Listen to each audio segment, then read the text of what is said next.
ایک غریب مزدور کی بیٹی نے ہانڈی میں دودھ گرم کیا، اس کا ڈھکن اٹھایا اور ٹھنڈا ہونے کے لیے تھوڑی دیر کے لیے چھوڑ دیا۔ تھوڑی دیر بعد آئی، ڈھکن اٹھایا، دودھ سے بھری ہانڈی اٹھائی اور باہر کی طرف چل دی۔ جاتے جاتے اس کے ہاتھوں سے وہ ہانڈی اچانک ٹوٹ کر نیچے گر گئی۔ سارا کا سارا دودھ زمین پر پھیل گیا۔ باپ خاموشی سے ایک طرف بیٹا یہ منظر دیکھ رہا تھا۔ اس کے ایک دن کی کمائی کے برابر نقصان ہو چکا تھا۔ اس نے آسمان کی طرف نگاہ اٹھائی اور بولا، اے مالک، اس طرح کے چھوٹے بڑے نقصان ہم غریبوں کا مقدر ہی کیوں ہوتے ہیں؟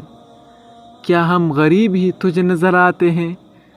دنیا جہاں کی مصیبتیں ہم غریبوں کی طرف ہی ہے۔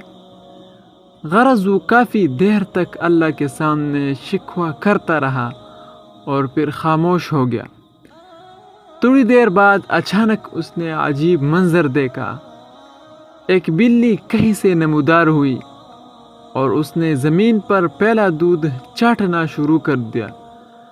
جب وہ جانے کے لیے مڑی تو ایک دم لڑکھڑا کر اور زمین پر گر کر لوٹ پلوٹ ہونے لگی۔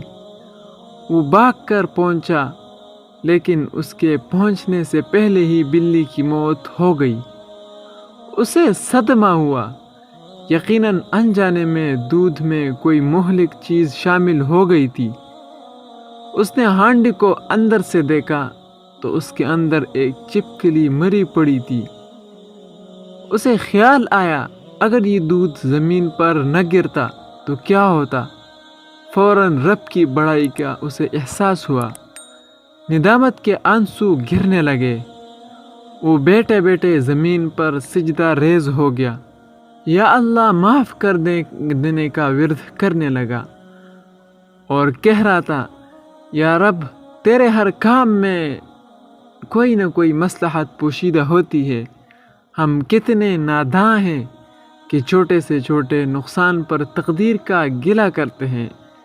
اللہ تعالی ہمیں ان مصائب پر صبر کرنے کی توفیق عطا فرمائے۔ آمین ثم آمین۔